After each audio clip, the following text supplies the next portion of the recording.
Welcome to the O'Malley podcast show. What we will talk about, no one will know. So sit down and relax and learn some awesome facts. It's the Talk to O'Malley podcast show. With me. Welcome back to the Talk to O'Malley podcast. I'm here today with Colin and Amber. They're both not Tremain, because you're not married, are you? No. Cole Lewis, Amba Tremain. Yeah. Amber doesn't really use LinkedIn. This is where this mainly people view it from, LinkedIn. But I've just been teaching her how to use LinkedIn. I do. I have got LinkedIn. I have presented myself to LinkedIn as in like hire me, but it's not my chosen platform of choice. No, I would probably agree because everyone lives on Amber. And if you don't know Amber is, well, Amber, introduce yourself and tell everybody what you do. Well, I am a singer. I've been a singer all of my adult life, and alongside entertaining people, I also became a vocal coach and a music lecturer at university, and I've taught at lots of different schools. How me and Cole met was through music. So he's a drummer. Aww. He's going to introduce himself, obviously. But he's a drummer. But how I know you is you come to my vocal group. I do come to your vocal You group. do. I do. And I like singing in the group because... Group. Yeah, I like singing in the group because then I don't have to show off any of my skills and people judge me. But that's what we're going to come on to afterwards. We're going to come on to that, yeah. And Colin, tell me a little bit about yourself, you rugged, handsome fellow. I don't know about that. Not today. Good Lord. I've been playing the drums since I was a kid, and that's how as Amber says, that's how we came to meet. Amber, I was in a different band, and one fateful evening, Amber stepped in because our vocalist was unavailable, and and then it went from there. Are you going to tell them the real story? Who banged whose drum?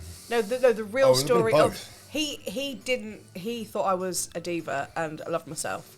Tell them about that bit. Oh, I'll take a step back. So we were because we were very mediocre band. We weren't bad. We were a good band, and we were working and busy. But we were used to rehearsing, and sort of every other week, whatever. Especially if you had a function coming up or whatever, you get it together, make sure it's sharp. Amber was supposed to come to one rehearsal before this particular gig, and she was a no-show. And we got like a last-minute message through that she's got a sore throat, and I looked. I don't understand that Amber's flaky. I wouldn't say she's flaky at all. Anyone else, right? So here's the thing. I didn't know her at this point, and I said to our singer then, I said, who is this person? I said, we need to run through it. I said, even if she doesn't go full bore with the singing or whatever, And I said, she's a diva, isn't she? And Who she thinks she is. Yeah, who is this person? And then she turned up at the gig, absolutely smashed the gig, and her voice was I'd never heard a voice like her. So I knew then and there, I don't want to be in this band. I want to be in this band. No, and I get That's my singer. I know. That's my singer. That's my drummer. For anyone who doesn't know, we go to Amber runs the Vox. So it's not a traditional choir, is it? It's a vocal group. It's a vocal group, but let's be honest. Choir sounds dusty, but choir is familiar. So in theory, it's a group of people coming together to sing like a choir, like a vocal group, but it just feels good. And some of people have seen the videos that I've put on LinkedIn about the Vox. Yeah. And they've all gone, "Oh, Tom, I didn't know you could sing like that." And I'm thinking, yeah, no, don't tell everybody. But no, obviously, I got dragged along by my mum the first time. Everyone's been dragged by someone. Yeah, I know. And then I turned up. She doesn't even come there, though, does she? No, I know. She was like, "Come along, Thomas. Come along." Yeah, but I think she's realised that my mum likes being centre of the attention. Oh.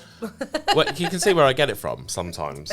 I mean, I think I don't enjoy being centre of attention. I'm just better at it than her, I think, is probably what the thing is. And I don't actually enjoy it, despite what people think. But you can't. Sometimes it's like a magnet, isn't it? Yeah, you must appreciate that, though. Sometimes, like, I will speak on behalf of Cole because he would never say this. He is like, he walks into a room and he's a commanding person, whether he wants it or not. No. So people take notice. So it's about managing that. So like you say, sometimes you have to sink or swim, don't you? You just play up to it or exactly. downplay it. Whereas historically, I would have downplayed it.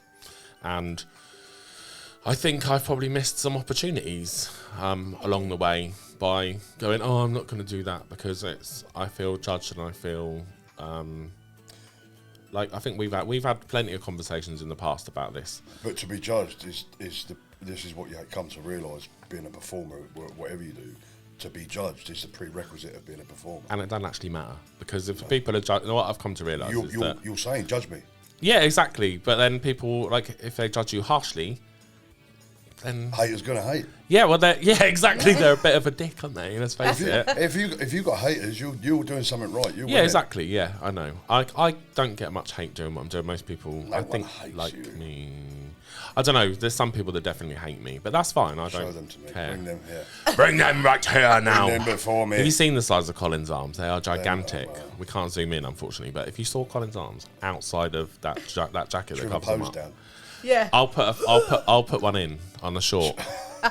Be like this. Back when I'll Colin, flex didn't you used up. to do? People Didn't go, you used to "No." do bodybuilding?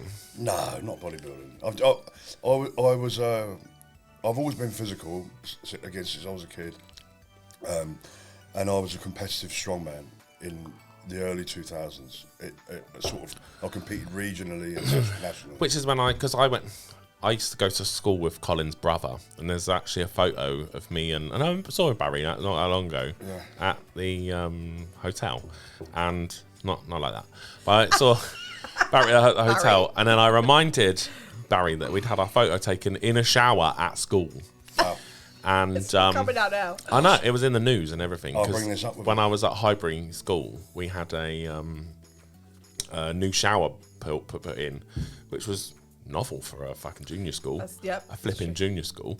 And so yeah, there was a picture of us in our swimming shorts in the shower together. wow. But then I saw Not Colin. those. Last time I saw you before I saw you at the Vox was in a gym looking hench. Yeah, and I can imagine you all tanned up and bronzed up, like with a G-string on, going. Not that I thought that. I haven't. Thought Funnily that enough, at all. he's completely the opposite when it comes to he's not into the bodybuilding stuff at all. But you're more like strength training, aren't you? So Yeah, I just try to stay. None of us are getting younger, right? I just try to stay fit and functional. I know. Yeah. I know. I look at you Well and fit. I feel well fit. horrible sometimes, and I have seen some of your videos as well. Oh my God, are you getting that, James? I probably can't Can you say just do it again? Look at, oh my God, that's obscene. I try and do it all the time, but it just doesn't work. It's something I've always wanted to do, but I've never been able Tech to. dance. Yeah, I know. I think it's got to be on everyone's top aspiration on top of Yeah, having a six-pack, Let, right? let me tell you this: like everyone wants to be more or fitter. Everyone, even people that you would consider already there, everyone looks up to someone. Everyone's climbing somewhere, but often the training thing from a young age is the byproduct of an insecure youth. That's what you'll find with a lot of guys I know, the big, strong guys, were really insecure kids, and that's how that stuff starts. Yeah, 100%. Just Whereas to take, I've gone the just to opposite take way. it down a depressing, serious tone. No, but I get that. But I was probably the opposite way because I was super fit as a kid. Yeah. Like, and I used to cycle, and I used to just cycle competitively. I even shaved my legs at one point. Wow. 'Cause I was That's where all that started. I was that committed. Yeah, I know. Now I shave my legs for a completely different reason. And now I've got fat. So, there is something to be said for that. Lovable, you're lovable. There's more of you to love. I know, but then I feel more comfortable and not comfortable, but confident in myself, and I'm, so I see that. It's a funny thing because sometimes, I'm a bigger woman. I have been much bigger, and I'm on my own journey to be smaller. I've seen the videos. Yeah, They're but doing well. obviously, and it really helps being with somebody who is so dedicated to something that actually there's no faltering. So he really does support me in that way. But I spent most of my adult life, I would say probably all of my adult life, especially as a mother, as a bigger woman. So but I'm not a miserable big person. No. Some people get very Jolly. Some people get very, very miserable and down, and they look at themselves with self-loathing. They cry in a changing room. I was never that person. So Do you look at yourself and think, I ain't that big? I genuinely, before I lost a bit of weight on the jabs, I used to look at myself and I couldn't see it, and I think that's the problem. Do you know what? When I was at my biggest, I still didn't feel that big. It's only when I look at the pictures now and I'm like, wow. And he was like, you know, you're an average woman. He says, you're an average woman now. It's a bit of a shock. It's like body dysmorphia in reverse, because I see a thin person when I I look in the mirror. I never felt like grotesque. But what I did do is I think I covered up my bigness with colour and volume. Wearing nice shoes. If you can see my shoes, they're bright pink. Just like wear a hat. just wear a nice big watch. hair, big makeup. Wear nice accessories and make it cool, bold prints. You know, I just owned it. And then I suddenly realised I'm probably going to die. Yeah, I know, right? And I had that sudden die. realisation when I got on scales, and I was like, shit. But then I felt the same, you know, we'll go back to like music and all those bits where you've lived your life. I talk about this a lot on here, but like, I've lived my life sort of in the shadows, whereas I think a lot of people say to me, I don't like this word, but main character energy. Right? Oh yeah, no, you definitely do. Yeah. So it's that bit where you say, but then it's a lot of pressure on you to perform, so I just step away a little bit. Whereas now, and I can honestly say this because I started my business not long after I started on the Vox. Yeah. And you've probably seen it grow from then, and you've probably seen me actually grow quite a lot more. Exactly, yeah. And it's been nice because I suddenly feel a bit more confident to do it. So anyone who's feeling not very confident, come and sing with us on a Monday night at 7:30 till 9. And do you know what? It's so transferable though. We say it all the time, don't we? It's not just about singing. Isn't just about becoming a good singer. It's about bringing your confidence levels up to address people, to walk into a room, to dress differently, to have a bit more confidence in yourself in other areas of your life. It's so transferable. I just find singing is so vulnerable. Oh yeah. Wow. You know all about this, don't you? Singing's a superpower. Once you can if you can stand up in front of people and sing with nothing in front of you, no cover, and only what's coming out of your mouth to impress anybody, that it doesn't get any more laid bare than that. No, it does not get any more. It's daunting. Like, I'm lucky. Like, I have a ukulele in front of me, and it's a focus. And it's like a little comfort blanket. You hide behind. But then also, I don't sing quite as well when I'm playing the ukulele because I'm not focusing all of my energy on singing. See, I play the piano, and I used to be other people's keyboard player and other people's backing vocalist because I could manage those two things very well. When I play for myself, I don't feel like I give the same vocal performance because I'm concentrating too much on what I'm playing, which is why even though I can play the piano and I used to do that professionally for other people, I step away from it when it comes to my own songs, my voice, because I don't give my best when I'm concentrating on playing something. I think it took me ages to understand music, like, because I think when you sit in the car, you naturally sing along, don't you? And you mimic doing what you were doing. Like, I sang this morning, I was listening to a podcast, but then I thought, I'm going to listen to a song, and so I sang From Now On, but like, it sounded completely different to how I sang it, like, with a ukulele. Because you're looking at the words, you're looking at the lyrics. I know, whereas naturally you just go, From Now On. But then I feel I feel vulnerable. Like, when I sing in a group, and this is why when I come to the Vox, I'm like, oh, it feels like I can just hide away in that. Yeah, it's like your big ukulele. Yeah. It's like a big ukulele. Yeah. It's nice because for me, it's a nice little step back where I don't have to be main character energy, although I can't help it sometimes when I have to like make a laugh and a joke. But then I can, like, it's like, but then it's still having the confidence to go and sing a banger or try something new, and I don't practice enough because. How long did it take you to step out from behind the percussion as a singer? The journey for me, in short, so from sitting at the back behind the drums, it doesn't get any more secure and safe than that, because you're surrounded by your instrument. It's big, people can just about see you, and you're so focused just doing what you're doing. Everything's moving. You haven't got time to think about what anyone thinks or what they're looking at you. And then I stepped out from behind the drums to percussion, so I was then standing up, and all I had in front of me was a conga, which is like a large drum, and a set of bongos and a cymbal. And then you're sort of a little bit exposed, and people can see you because you're at the front now with the singer. But you also have to move. You can't just stand there and do this. You have to dance while you're playing and look convincing, and you have to sell it. And then people are... Well, I haven't seen you sing before, and then I was like, oh my God. Hey! Oh my God. I know, it's like... Yeah, but then I think I remember you said, because I think I was there at your first proper solo gig, which was at the... Country on the at the Coast. pier, Country on the Coast, yeah. Which was amazing, and everybody loved it. And it was. And It was great. I know, but it filled me, not envy, but like, it filled me with a sort of...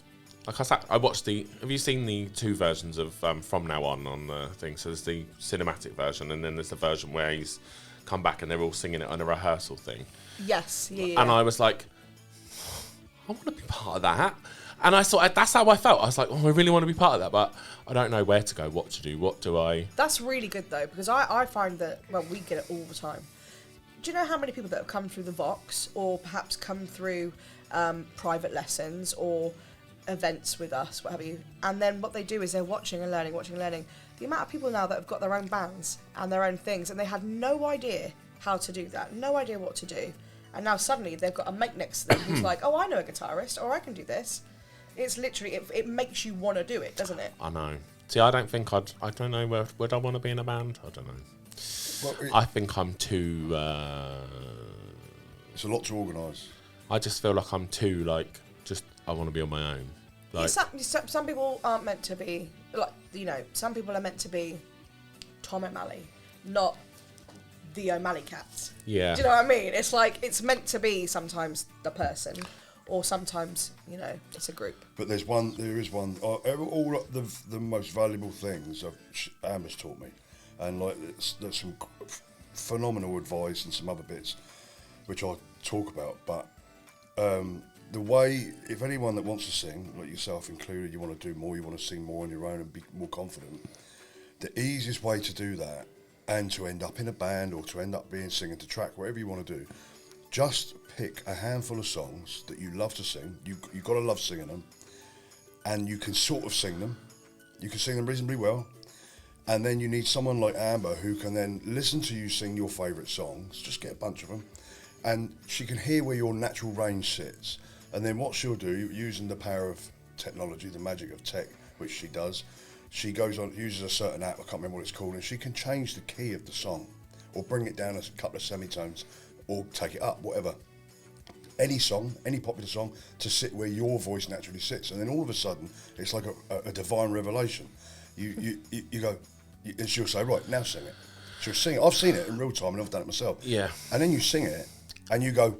Oh, and it sounds completely different. I know I've had to do that weirdly on a ukulele because I can't play the chords that it's in where I would usually sing it. So I then had to sing it in a... But then all of a sudden you were singing a song which you were struggling with, it wasn't sounding particularly good, and all of a sudden you sing it and you go, fuck me, I can sing. I can sing. Like, have you ever listened to Egg? Yeah. Yeah. So, like, there's Hey There, Delilah. Like, she plays that in a minor chord. And it sounds very, very beautiful on a piano, and I did play that a little bit on a piano, but I play it on my ukulele, and it's like, it sounds completely different. In fact, do you know what? I just get out and I do it. So it's like, it's in an F minor, so it's... Changes it completely, doesn't it? Yeah, it sounds... Hey there, Delilah, don't you worry about the future. It completely changes it. Yeah, exactly, and it's more a case of I like that. Like, my natural go-to is like F A minor because that's your tessitura. That's the area where your voice, like, for instance, I'm here right now. This is it. If I was to put that into a pitch, this would be here. That's my tessitura, basically.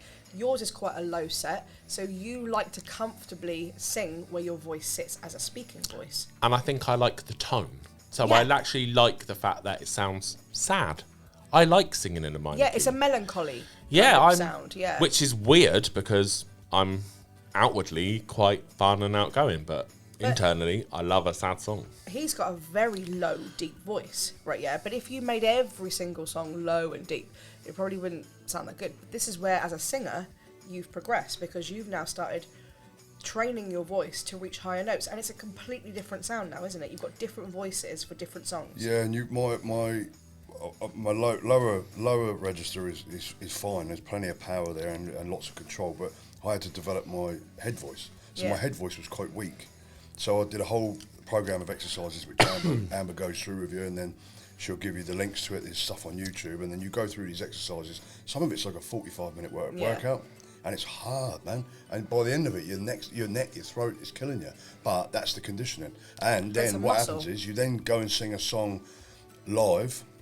You perform it. That's in head voice. Like for me, would be All Night Long, Lionel Richie. That's the song I was thinking of you trying to sing. Right, about, for me, that's right on the cusp of where I can go. Yeah, but you sing that. I think you sing that quite low. Whereas when I hear Lionel Richie sing it, it's all night long, all night. It's a funny one. I think it sounds probably lower because your natural tone is lower, but you're still singing it exactly the same. But you put the twang in there, like you're doing now, like Lionel. Yeah. Lionel. Yeah. Lionel's here. Hey. Everyone in the street dancing to the beat. That's not the words, but like. I liked it. All night long. There you go. I don't. Yeah. Yeah, I played that on the ukulele, but it's like I don't know. I just like to. But that's a great example. When you say so, it's going to sound terrible. I'll probably do it now. Here we go. It's like all night long. It's there for me, but I'm not warm or any of that, and I'm hanging out of my ass. Right, but I did get very drunk last night and didn't go to bed till 5 o'clock in the morning. Honestly. But that got stronger for me. I used to shit myself doing it live. Yeah, I know. And that's what I would be scared, like having been put in a situation, which is why I'm very reluctant to do solos. Other than that one, I did really well. Yeah, you did that very well. I know. I forgot what it's called now. You do a lot of talking. Sorry. What's her name? What, the woman? Yeah. You do a lot of talking songs, though. I noticed with you. Johnny Cash, I can do Johnny Cash. When are you going to do like a singing song? When are we going to hear your voice? But this is what I was going to say. I challenge you. Yeah, next time we get together, the Vox, or we can have like a one-to-one or whatever. I think that, like some other people that I'm working with right now, from the Vox, it's about training this other area of your voice. And I'm telling you now, it's scary. It's like a soft voice. It's a higher voice. It's taking yourself. You leave the ukulele alone, and you get to come and sing. But once you've done it, and once you've gone, actually, I can do that. I'm training this. Your whole mind will open up. Get me into like I don't really like traditional pop. I do like like a bit of Les Mis or something like that. And I do more theatrical. Yeah. Because I think I naturally go towards that, and I think that's where You'll never guess what he's listening to right now. His favourite. Go on. I'm right into prime Pavarotti at the moment. Oh yeah. Yeah. Weirdly, I could see Pavarotti in you then. It's because your beard is quite puffed out. Yeah, it's just very grandiose. Good Lord, that he was the, you have to listen to him when he was in his prime, like I say prime, because he, out of all the... Before he died. Well, no, I know, because he was in ill health, but he's just, it's grabbed me. I can't even explain it. It's the power and the emotion in his voice. For me, even like you got Bocelli and the others, and they're all very different, but Pavarotti, it's just, I played one of his songs, obviously, man. It'll take you to tears. It really will. So you're so when we'll go and we'll talk about like what you actually do. Yeah. So like, mate, where'd you make most of your money? Gigging. Gigging. I would say, yeah, absolutely. Gigging is our main source of income, and it's either together, separately with me doing some solo stuff, or occasionally Cole will lend his percussion skills. He's got a great gig coming up with Howard Donald from Take That. Oh my God, I love Howard. I know. End of the month, he's playing with Howard. Oh no, wait there. Howard, he's the one who used to have the dreadlocks. Yes. Yeah, I used to love Howard. Yeah, I know. He's supposed to be the nicest guy. Yeah. Yeah. He played with Gokwan. He's done all the kind of solo percussion stuff. Doesn't as well. Mark Thingy live in Liss? Yeah, he lives this way, yeah. Yeah, I thought he did. Yeah. Hi there, I'm Mark. Hello, everybody. Do you remember that song that I did, Clementine? That's a really good impression. Yeah, I know. I'm quite good at that. Gary Barlow. Yeah, no, that can't do. Now, what I've learned about Take That is that it's great. I'm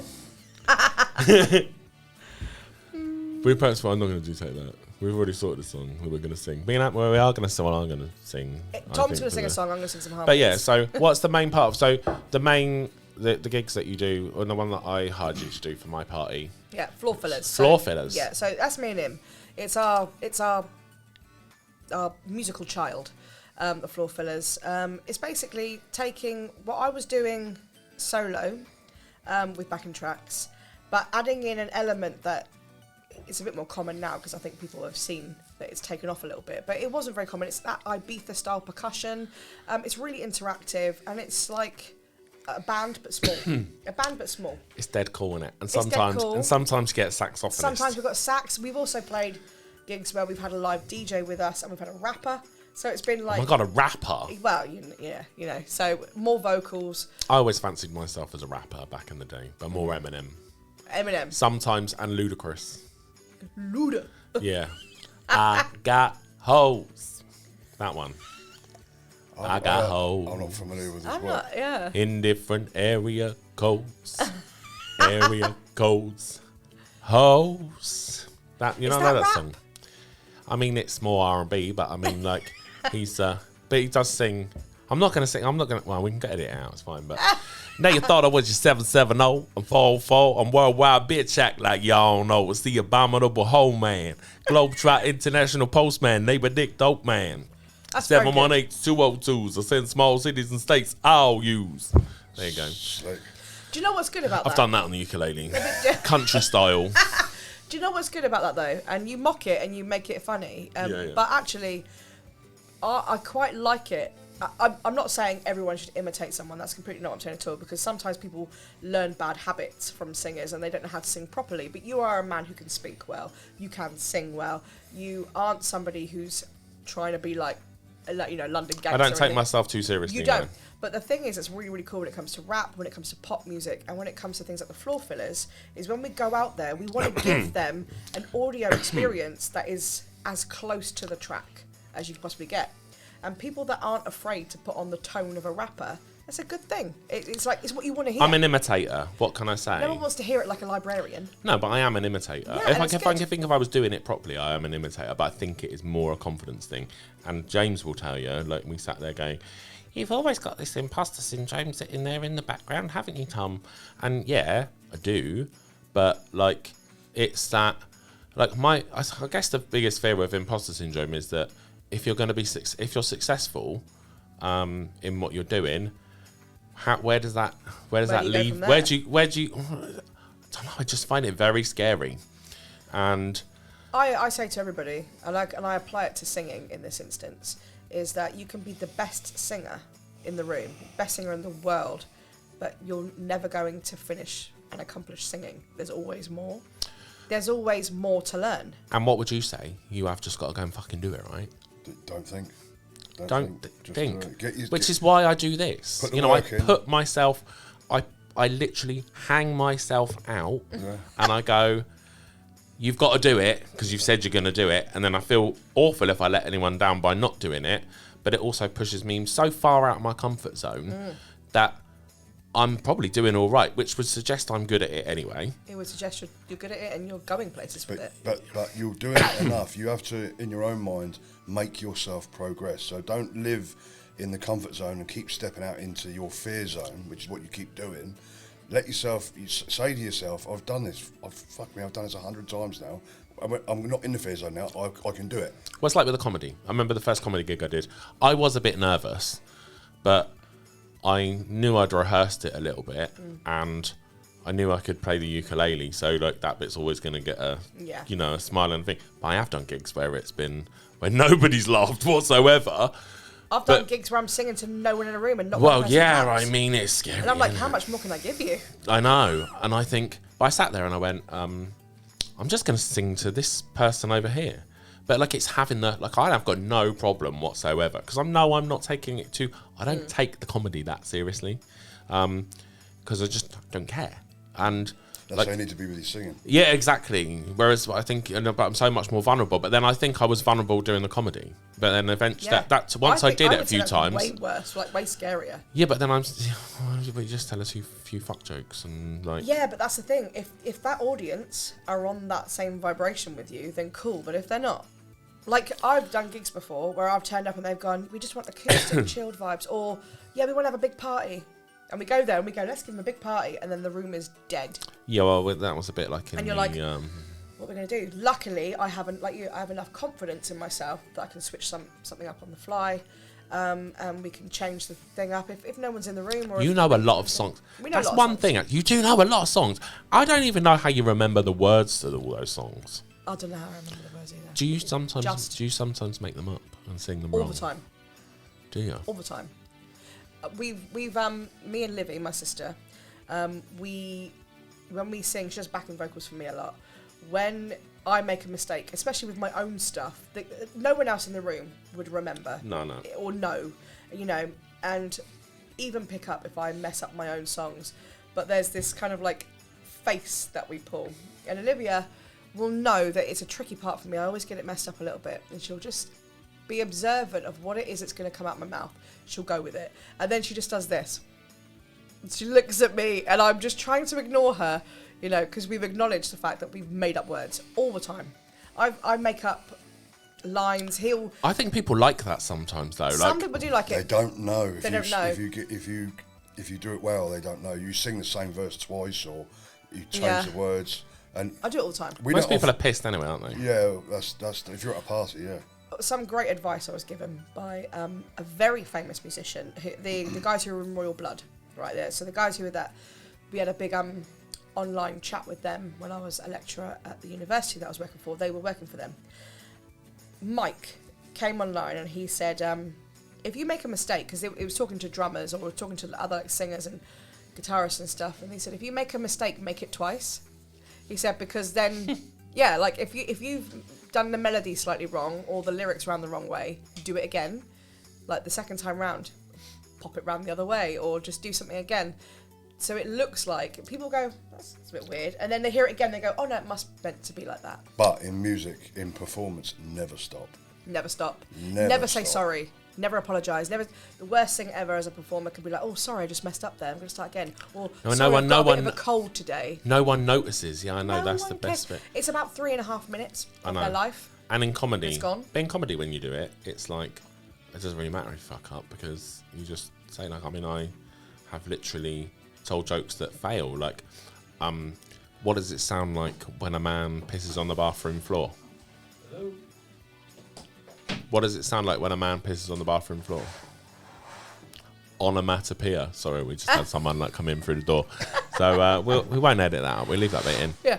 Hello. It's onomatopoeia. So yeah, but I think that's quite a funny, clever joke. And it is quite funny, but you'd have to know the word onomatopoeia. Yeah, I know, and that's where it just. And that's where you go, what's everybody's level in here tonight? I know, and then I think I said, was that too highbrow for you? But because then you turn it back on them, don't you? Yeah. Like if they're not laughing, you know the meaning of it, and Yeah. ultimately, and I guess it's the same with singing, is you command the room actually, and you shouldn't forget that. But in Yeah. singing though, sorry to interrupt you, in singing, if you are a good singer and you can hold a song like Amber can, even if the crowd... We'll find out in a minute if Amber can hold a song. Even if the crowd are not on board and it's not a very good gig, they're not very responsive, no one's going to walk away and say you're a bad singer. Yeah. In comedy, if you bomb, they walk away, they go, he's terrible. I have It's seen a lot. scary. I think comedy's way scarier. Yeah, me too. And the fact that you do that, singing, for me, you'll kill it. Should kill it. Yeah, I know, but then it's about vulnerability, isn't it? It is, but get over it, come on. Get over it, Tom. Just Get over it, Tom. Get on with it. Yeah. Sing properly, Tom, and Sing properly for us, Tom. Sing a sing song. properly. Do you want me to sing? Well, we did agree that we were going to sing, Yeah. what do you call it, didn't we? Stand By Me. But where's the... Now, obviously, with the vocal group. we'll just go by, we'll do like, do the harmonies. we'll do 2 verses. So yeah, we're going to sing Stand By Me. Benny King, yeah? Cole can keep, like, the rhythm going. Yeah, okay. Can you table tap? Oh, don't do that. Click.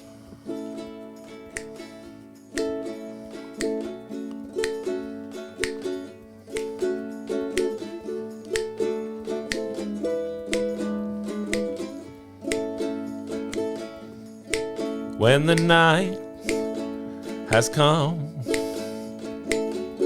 and the land is dark and the moon is the only light we'll see.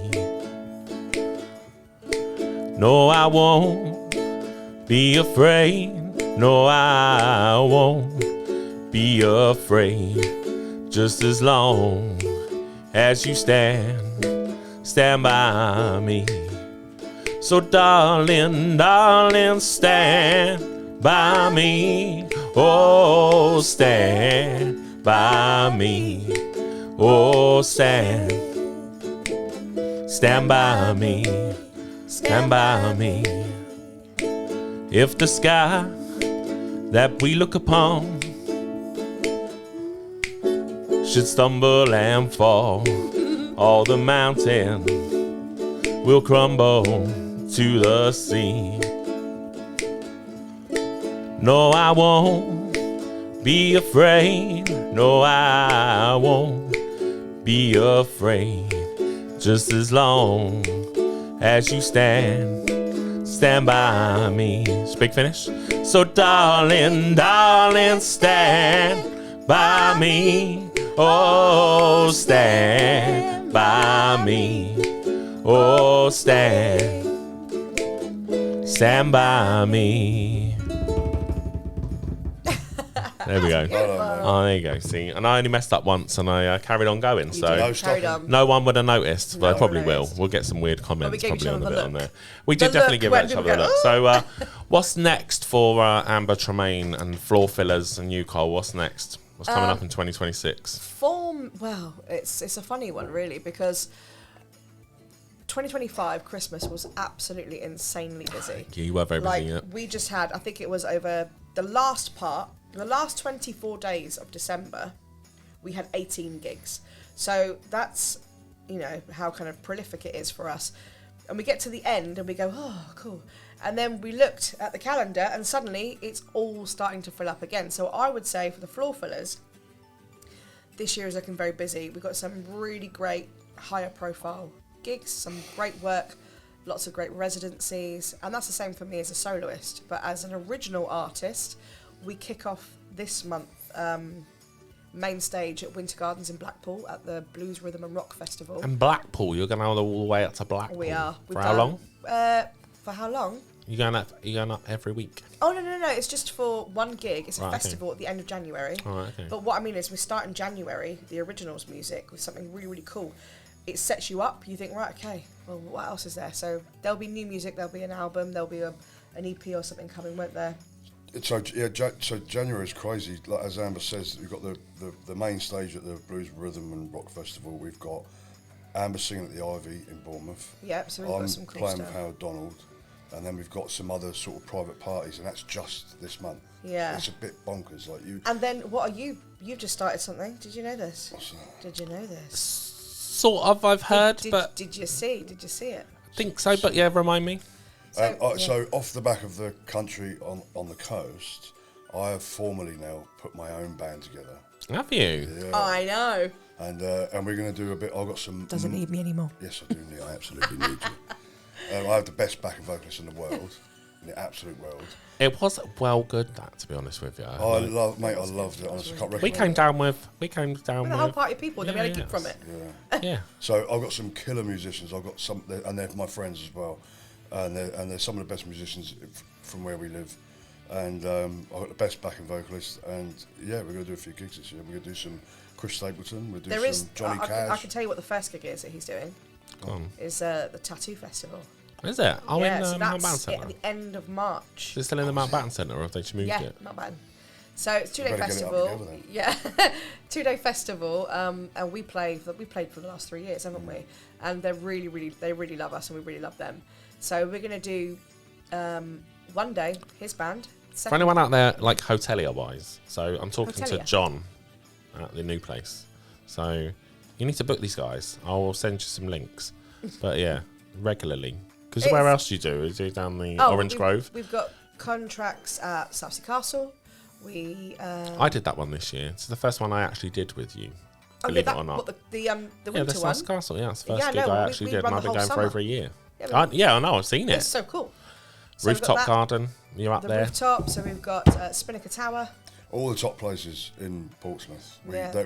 We're blessed and very fortunate that they have faith in us and what we do. So that's where we work. So all the best venues. They should put some faith in you. So, I mean, we haven't touched on it, but like, so where did the singing, we'll probably done, but I think we should touch on it. So where has the singing begun? Because like, didn't you win like a mega competition when you were like 21 or something? I was 20.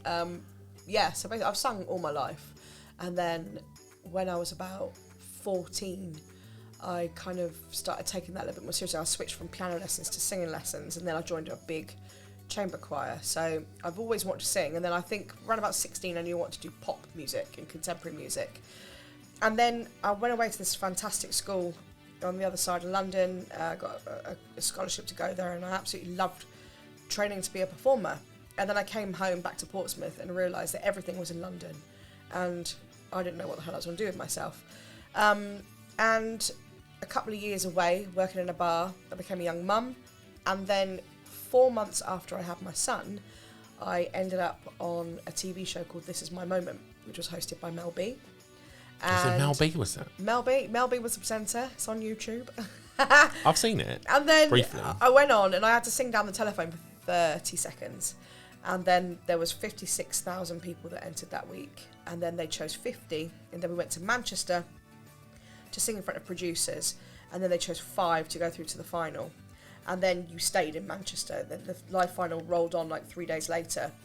And then you sang live TV. And then there was an hour's break, and the public voted. So for every public vote that they paid £1, 50p went to the winner. And I won with 304,000 votes. So I walked away that night with £152,000. And that was when I was 20. And so it was like, wow, what am I going to do with the rest of my life? And I literally came home and I was like, well, this is my life now. And I literally got an agent, bought some PA, did a load of stuff, and then joined a band and did all that kind of stuff. And a classic case of actually just fucking do it. Just do it. I literally was in a towel. I just come out of the bath, and my little boy had been taken downstairs to have his feed, and I was wringing wet in a towel, and I just had my Your little boy, who's not even a little boy anymore. No, he's a he's big going boy. to be 25. I had this little old pink flip phone, like really like crappy phone. It was like the best thing ever. And I remember dialing in. It said, "You will be charged £3, blah, blah, blah." And I was like, whatever. Go on then. So I had this bit of paper with a scribbled number on it. And then you have to go through all the bits and pieces, all the automated messaging. And then it goes, after the beep, sing. And you got no music, no nothing. So you had to sing a cappella. And then what they do is they bank that audio recording and they play it back. So there are parts where you hear people's auditions down the phone. And it's, when I think about it now, man, what the hell was I thinking? I was 20 years old. I was just packed a little suitcase. I find it all a bit odd. Got in a minibus. Like, I mean, it's like it's the same in business. Like, I mean, like, if you've got, like, you have to promote what you're doing. Yeah. And I don't like that. But, you know, how else are you going to get out what you need to be doing? Like, Yeah. and it's one of those things, like, it's a case of you have to actually physically do it. You have to physically do it. And there's nothing better. If you want something And you took as a break big from as competitions, that, though, didn't you? yeah, well, yeah. Didn't you go in for another one recently? I did. So, yeah. This time last year, I think, believe it or not, It was wasn't it? tomorrow. Tomorrow, yeah. Yeah, next- so when you watch this back, obviously, it's a slightly different time. But it is a year ago tomorrow that I went up and did BGT 2025. Quick random story. I was actually booked to do the first week of auditions, wasn't it, in October? And then we got there, and sadly on the day it was all cancelled because it was the day Liam Payne died. And so obviously his strong affiliation with Simon Cowell, they just couldn't be seen to be just like trooping on. So we literally went there, paid to stay in Blackpool for 2 days, just came home. And it was quite disheartening, wasn't it? And I came home thinking that was a sign not to do it, because I'd really had to G myself up to do it. And then because all the stars were aligning and everything seemed really fun, I was like, yeah, maybe this is fun I wouldn't for even me know. now. I wouldn't even know the process to like apply for Britain's Got Talent, but it's actually quite straightforward, isn't it? I It's think? very straightforward, and it's also, you know, I do have contacts and friends within an industry, so you know they help to prepare me for what it's going to be like. And also, like, you know, they were transparent from the beginning. The producers were like, you might have 250 people that audition and there isn't one single good person. So when they identify some good people, they'll put you in. They'll help to make it. It's TV. You know, you can't have all crap singers. No. And you can't have all fantastic singers, because that's just the voice. What else are we going to laugh at? Exactly. You need to have comedy. It's a variety. Do you remember I know it's a different show, but was the one where they had the come on, you know, they were singing Mysterious Girl, and they had those two lads, the Welsh guy and the lad. And he was like, whoa, oh my God. whoa, That was mysterious girl. I want to get close to you. Come on, move your body. Come on, move your body. X-Factor. Yeah. What makes Come on, you think Simon. you've got the X Factor? Come on, Simon. He's really good, isn't he? You know what I'm saying, Si? Like I know you. It's so good. It's so good. But that clip's been cycling for nearly 20 years. There now. are some brilliant Class. outtakes from, like, you know, X Factor stuff. But yeah, so I saw it as a sign not to do it. I took myself out of it. When we came home, it was a bit disheartening, and then I was like, that's probably not for me. And then I got a call saying we're rescheduling all of the auditions. When would you like to do it? Here are the dates. And one of them was on my birthday. So I went, like, I was like a roller coaster. I was like, this is going to be great. I should be doing this. Oh my God, there's another sign. So I went for the day on my birthday because I thought this is a good sign. And it just so happens. And you got 4 yeses, didn't you? I got 4 yeses and a standing ovation. And I went through. And then what did they sing to you? Happy What did they birthday. sing, Colin? Did they sing Happy birthday to you? He's like, Happy birthday to you. Happy birthday, dear Amber, tomorrow. Happy birthday to you. Shall I sing you my mum's happy birthday song? I think we're going to hear it anyway. Yeah, it goes, I'm not going to play it, but it goes.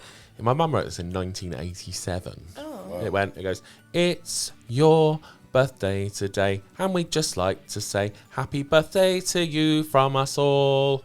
Close your eyes very tight, make a wish that is bright, and we whisper for it to come true. Please come true. That's really quite cute, actually. I was waiting for something rude, though. No, it's not. My mum wrote it. Yeah, My I know, mum's- but I thought you were going to do, like, an adaptation. No. I would never desecrate that song. That's a really cute little version. I know, it's lovely, Has she isn't ever it? put it to music? Yeah. It's in... Is it in the charts? No, but it's my mum used to be a teacher in Portsmouth, so it's in a few Pompey schools. That's cute. I love And that. it's still to this day, I think. But yeah, I remember being 5 when my mum made that song. Yeah, that's really good. That's good. You can tell her from us. It's great songwriting. I know. I think it needs And to great be. melody. I know. Yeah. Well, you write your own songs, don't you? I do. Well, I mean, we have got to finish up in a sec. Yeah, I know, yeah. Anyway, But- BGT, went there, did it, and got 4 yeses, standing ovation. But the harsh truth is I was right at the end of the process, and all the golden buzzers had gone. They'd already made up their mind. Already put a bunch of singers. They'd already through. put a bunch of singers together that they knew were going to take forward. Oh yeah, of course. So they were So- really apologetic, and they just said, you know, we're really sorry. We're gutted we can't take you forward. There's just too many strong singers. And I was like, it's cool. They said, but we're going to do you a great TV promo from it, and it was good. The exposure's gold. It's worth. Yeah, exactly. And, Wow. and the fact that they linked all my social media into it, they didn't claim any of it for themselves. They've given it to me, and they tagged me and everything just went like that. Yeah, which is worth a fortune, right? It is worth a fortune, yeah. And I got it for free, so that's good. Yeah, and that's the best bit. Yeah. Well, thank you so much for coming on. I Loved really it. appreciate it. It's been good. Yeah. No, that's been I really feel like good. we're just getting started now. No, I know, and it's so annoying that we only get an hour, but, you know, we would have had slightly more had you not come in drunk. Not drunk, hungover. I'm not drunk. I'm not drunk either. I'm I'm not drunk. No, I am quite tired. I'm going to be knackered. knackered after today, but it'll be fine. But thank you so much for coming on. Pleasure, If you don't subscribe to Amber's Instagram. I'll put it underneath. Yeah. But Floor Amba fillers. Tremain, floor fillers. with a Z. And if you're Floor with a fillers. Z, there might be a Z in the UK. I don't really. It's with a Joey Z. with But a you're Z. the rapper. Yeah. Yeah, I'm the rapper. Yeah, I've always wanted to. One day I will rap. But I like that guy. Who's that comedian guy who does all the? He raps like a fellow. You not seen him? I'll send it to you later. I have seen it. Yeah, MC Hammersmith. Yeah. Yeah. That's really good. He's the funniest one. But yeah, if you like and subscribe. I'm not gonna. We should probably do a jingle that says like and subscribe. You should. The more I film, the Yeah. more I'm getting into it. But thanks, and then see you all soon. Take care.